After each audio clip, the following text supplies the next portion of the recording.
Like and subscribe to our YouTube channel, follow us on Facebook, Twitter, Instagram, heck, we're even on TikTok. We're excited to engage with you. We hope you'll join us moving forward.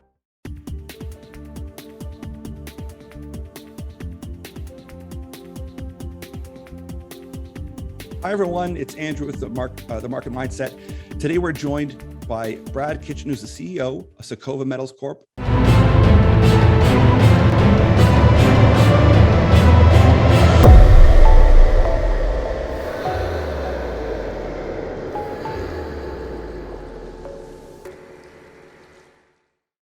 I always like to find interesting stories, and sometimes they come across my path that have very unique approaches that are profitable, but also doing the right thing, because I keep on hammering home the ESG thing. And this is very interesting. It's something I think people they're going to want to hear about, because it's taking into account a lot of the concerns that people have when they talk about mining and when they want to look at the space.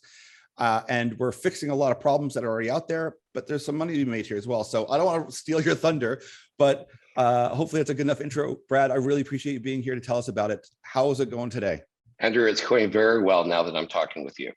So thanks very much for having me on. I appreciate you taking the time. Absolutely. We are a little bit of a different beast. I guess you could call us a junior resource company, but we're also transitioning into the environmental space. What we're targeting to do right now is just by getting right into it, we're taking an old mine site, we're refurbishing that has toxic tailings right now. We're going to process those tailings. We're going to extract gold and silver from it. And then when we're finished, those tailings will no longer be toxic, and we can return the property back to its natural state. That's Sakova in a nutshell. There's a lot more behind it, but that's really where we'll get to on this thing today. What's really interesting is we have a lot of people. I'm from Alberta, and people understand oil and gas service companies that go in and environmental, and they reclaim the land there as well. This is sort of a parallel to that, except that you're reclaiming, you're refurbishing the site, and sending and taking away the toxic nature of some of these pools that do exist. But there's a big upside. This is the part where it's like, oh, wait a second, this is not just a service company, which is wonderful. That's a great business on its own. This has got a 43101 compliant numbers you could work with already, but also some blue sky potential and a model for a much bigger pathway forward. Yeah, that's a good way of describing it.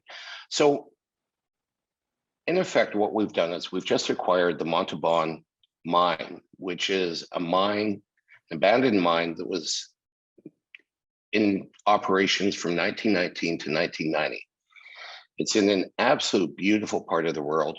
It's right in between Montreal and Quebec City, just north of Trois-Rivières by about 40 minutes. Very easy to get to. We're adjacent to the town of Montauban. In fact, it's so beautiful up there that the river that runs right beside our property used to be on the back of the old $5, the red $5 Canadian bill. No way. Yeah. So it's a nice part of the land, but it was a mine for about 80 years. It is cottage country effectively, except for this one mine site. And this mine site has this huge tailings mountain on it, where you're covered with lakes and trees, and then this one toxic site of Montauban where nothing's growing. It's one big sand dune. It looks like something out of Tatooine on Star Wars. And it's a real shame. But we've acquired this property from a company called DNA Canada. DNA had spent about 11 years on the property. They spent $9 million. What we're acquiring are the rights to the tailings, the exploration rights to the old mines, and there were 5 actual mines on the site. The permits to process the tailings, and that's usually a 3 or 4 year process. So we've been fully permitted, and it's live to process 1,000 tons a day. As a company, what we've done, we've obviously done our research. We've completed a full engineering on the operating plant, and that operating plant will be processing 1,000 tons a day. We've got the infrastructure, we've got the mill building itself, which is about 16,000 square feet, could hold about 4 tennis courts. It's effectively an airport hangar that's already built. Yeah. The infrastructure there, the roads are suitable. We've got 1.3 kilometers of Quebec hydro. We've got the transformer. So basically we're set to go, including sourcing the equipment, which we've just done. The majority of the equipment that we're going to be putting in the plant will be used, but it's good quality used equipment that's coming from Val-d'Or. And in fact, it's starting to arrive next week, Andrew. So we're very excited about this. So this isn't just a plan. This is, you're well far ahead, solving this problem Absolutely. right away. Yeah. We're going to be going to tender in January. We're going to start putting everything together, and we'll be in operations this time next year. We're looking between 6 and 9 months. We're having a PEA done on the property starting in January. We're going to be doing some further exploration on the property. We're better define the tailings, just so we have a logistic roadmap, I guess, of how we process this. And then we're going to do some deep hole drilling. The 5 mines that are on the site, that were on the site, there was never a consistent model created. So we're going to go and do a very systematic approach to see exactly what the gold is. And the reason why that's important is historically, the gold was grading at over 3.6 grams a ton. So there's a historic 43-101 on that. We'll be updating that as well. There's a 43-101 on the tailings themselves. Yeah. And this, Andrew, is where it gets really interesting for me. So we're going to come in, we're going to clean up this site, and that's awesome. It's a very good thing. But in the meantime, we're able to extract quite a bit of revenue from the property. So this is where we change a little bit from most junior resource companies. We're going to be going into production, and our production is fairly profitable right from the very get-go. So we estimate roughly 1.4 million tons of tailings, just tailings. This is sitting on the ground. That tailings grades at 1 gram a ton, or roughly 1 gram a ton of gold. Our plant is fully permitted to process 1,000 tons a day. So just doing the simple math, that means we're going to get 1,000 grams of gold or silver a day, 1,000 grams of gold equivalent, which translates to roughly 35 ounces of gold. Gold's at $2,000 an ounce. That means every day we're going to be making 70,000 US, roughly 100,000 Canadian. Cost to produce that is only $25,000 to $30,000 a day. So we're going to be making between $65,000 and $70,000 every day, 300 to 320 days a year for 4.4 years. And that's just on the stuff that's sitting there. There is so much blue sky as far as underground. Once we come up with our consistent resource, and the PEA will be able to better show what we can do in the following years. But just doing the math, that means that we'll probably, just on the tailings, be able to extract over $90 million and have an operating mill and create 30 high-paying jobs in a part of the world that doesn't have a lot of jobs right now. And equally importantly, is turn this toxic site into something back to its natural state. That's the real upside. I'm sure not only the local residents will be thankful to clear up a site that's there, but it becomes like on a very small scale, a model that when successful, I'm sure even the Quebec government would think, oh, interesting. Do you guys want to look at some other ones? Like they'd be very interested. Well, and that's the plan. If we haven't got 3 or 4 more of these projects secured in the next 18 months, then I'm not doing my job well. Right now, just in Quebec alone, there's 223 identified abandoned sites. We're not going to acquire all 223, that's for sure. But what we're going to do is pick and choose and get probably 4 or 5 of the next best mines. And with that, we will be working with the Quebec government. We will be working with the First Nations. I've worked with the Cree in the past. They are absolutely fantastic people to work with. And I think we are bringing some huge value to the company, not only in the extraction of gold and silver, which is huge, but also in the fact that we are reclaiming. We are environmentally astute, aware, whatever term you want to use, but turning something that is a hazard into something that's will be usable in the future. This is the part of the ESG thing that I do talk about quite a bit that I really like, is that you can strip away some of the things that people don't like and they focus on, but this is at the heart of it is, can we run a successful, profitable business that does the right thing, that is going to make it's not only goodwill on so many levels to either native groups that are there or landowners or adjacent landowners that think we need to clean up this site. We want to make sure we've got, fresh water, got this, we got that. It's doing a great service, but at the same time, you're using the capital markets. There's money to be made. There's nothing wrong with making money at it, but you're doing the right thing. And you're also working with the community, bringing jobs. You're hitting a lot of the check marks that people, especially young people today, that have no interest in mining. If they start to see that, wait a second, I can be part of the solution, and it isn't marching in the street. There's a business solution to solve these problems in the markets, and that can create a better, cleaner future we want to see. That's what our objective is, and is put a different spin on mining, really, because we will probably be doing some mining down the road, but in the meantime, it's going to be a more socially responsible form of extracting gold and silver. And it's certainly, even to an analyst point of view, they're going to feel much more comfortable because they'll realize there's firm numbers we can use. There's inferred, and there's numbers there. It's not just simply a totally green, we're exploring story, and maybe there's this, and we've got hints and sniffs at that. This is something that someone can look and go, we know this resource here. We kind of walked through the basic numbers, but for an analyst as well, that's, even if it's not huge numbers, if they can see it work on one, they can look at the other 220 and go, okay, there's something to work here. We can start modeling this out. Yeah, and we want to prove that we're the company that can actually go out and exploit those other sites as well. The other very good thing about Sakova is this is not a concept. It's happening right now. It's being put together. And the key is that we are fully permitted so that we don't have to go through that process for the next 4 or 5 years. Everything was laid out very simply for us. It was easy to, well, it wasn't easy to do the engineering. We had a fantastic group out of Montreal, Alphard Engineering. They've done a great job. In fact, on our website, soon you'll see the 3D model of the plant. And it's in itself, this is really cool. I'm a civil engineer by education, but when I went to school, they were just starting to come out with CAD diagrams. Yeah. Now you see this video of our plant, and it looks like something out of a James Bond movie. You can walk up the catwalks, you can look down in the crushers, you can see the spinners that take out the mica. It's really neat, and this is happening. It's happening quite quickly.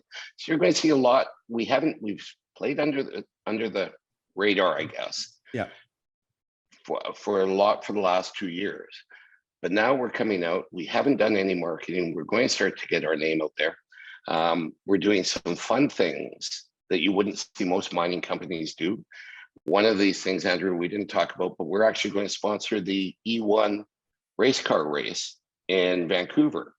Oh, cool. And the reason why we're doing that is because it's very much an environmentally friendly race, and the fact that all these Formula One type cars, but are all electric. Yeah. And they're doing a TED Talk before that. Cool. So what we're going to be doing is we're one of the sponsors of the TED Talks. So it's that type of community awareness that we're going to start to build. Yes, we'll do the mining shows, and yes, sure, we'll be able to, but there's a lot more to Sakova, and it will appeal to a lot more investors, or it should appeal to a lot more investors. I would think so. And that's what I find so exciting about the story, is that it's not just people talking about, we understand this problem. It's like, okay, we have a solution for some of these problems. And for me, when I talk to a generalist or someone who's willing to entertain talking about mining, they always come back with something like this. Oh, well, it's the damage it does to the environment. There's tailings, there's this. You go, okay, well, if there's a solution for it. Oh, okay. And now we have, which is great. There you go. That's right. Now tell me, since we're talking about it, talk a little bit about the team that you've assembled over time, because people say, okay, I get it, this works, but is this the crew that's going to do it? Well, and that's a very good point. And DNA Canada has done a very good job over the last 11 years to get the project to where it should be right now. But I guess I had drawn some experience I had at another project called Windfall Lake, where it was an abandoned project that was put on care and maintenance. We took it from a company called Noront. We did a systematic exploration project on it. We did a bankable feasibility study on it. And over a 5-year period, we came up with a resource of about 1 million ounces. Then it's moved over to Osisko. And now that project has over 4 million ounces of gold. There's 250 geologists on site, 31 drill rigs. So what I'm saying is we've got the team that can actually do this right now. We have the expertise. We're in Quebec, which I think is the best jurisdiction in the world to do resource work. You've got the resources there, the gold and the silver in our case. You also have the people resources, and you have the equipment resources. We've been able to acquire the majority of our equipment. It's used, but it's good quality equipment from some of the mills in Quebec, and that's being transferred. I think I mentioned it's being transported next week. To the site. Yeah. So, and also that's great too, because that would feel like it gives people a sense of, because they forget, they think, well, I mean, if it's you're reclaiming something, they probably left it because there's nothing there. You go, well, no, that's not necessarily the case. And also the technology we have today to go in and look at some of these old sites is vastly different. That if you think, oh, there's probably some stuff we left in the ground. Sometimes you can come back and go, oh boy, we left a lot in the ground. And you kind of hinted at it before, is sometimes they just chased a vein. It was easy. It's there. I'm chasing it. They go after it, and then they move on to something else. Economics don't work anymore. We've left it. We moved on. But nowadays we're finding that a lot of these places, and with the technology we have, there is a huge blue sky potential as well for any of these properties that you're sitting on. Well, and we're looking forward to exploiting that. And quite simply, processing in 1919 is not as good as processing in 2021. And that's where it boils down to it. And the economics are such that gold is $1,800 to $2,000 an ounce. Our costs on this project are relatively simple. We're not doing any mining. Andrew, you and I could go out there with shovels and buckets and process it. Effectively, that's what it is. It's like playing in this big toxic sand dune. Yes. And just processing that, and the technology we're using, it's not necessarily new technology. It's using existing technology, but how we combine it in 3 different versions, so that at the end of this, we can extract the gold and the silver, and the toxins are all gone. So it's simple. It's not rocket science. It's rock science. But it's something that's very easy to explain and easy to implement. Yes. There's not a lot of, well, we'll be lucky if we get this. Yeah. We know what's there. We know, and we have shown in the past how we can extract the most from resource projects. And we'll continue to do that with Montauban. But the nice thing is we're going to have $90 million coming in the door. Yeah, I think you're sitting at about 17 million market cap right now. So that kind of gives people a sense of where you're sitting today and where, we've used some basic numbers, but I mean, that gives you a rough guesstimate, for someone who's looking at it, you're pretty undervalued. Yeah, but we haven't got the story out yet. So I really appreciate the time that you're taking today, helping me get the story out, getting investors familiar with us, buy a few shares, watch how we grow, get the news, go to our website, secova.ca, and then just follow what we're doing, because there will be a lot happening in the first quarter of 2022. Well, I'm glad there's going to be so much news. We'll definitely follow up. And I always like this too, because having companies like this that are addressing, and it's part of their business plan, solutions to some of the downside of mining, and you're cleaning up these pools that need to be cleaned up. Like it's a feel-good story with a big profitable side to it. And I think especially with young people, when they're scared when they come out of school and they don't want to even talk about mining, this is something where even an environmentalist could go, oh wait, okay, I can get behind this. This makes sense. Well, I hope so. Look forward to them jumping on the bandwagon. Awesome. Well, thank you, Brad. I really appreciate you taking the time. Very interesting story. It's a great mix of environmental solutions and mining in itself and technology. This is a great world we're living in. We like to focus on all these positive stories rather than all the problems we're facing, is that you've got someone who's spending their time and effort over the years to solve some of these problems. And we thank you very much for it. We look forward to catching up with you soon as well, as you're hitting all the milestones. Thanks, Andrew. I appreciate this very much, and I do look forward to updating you soon.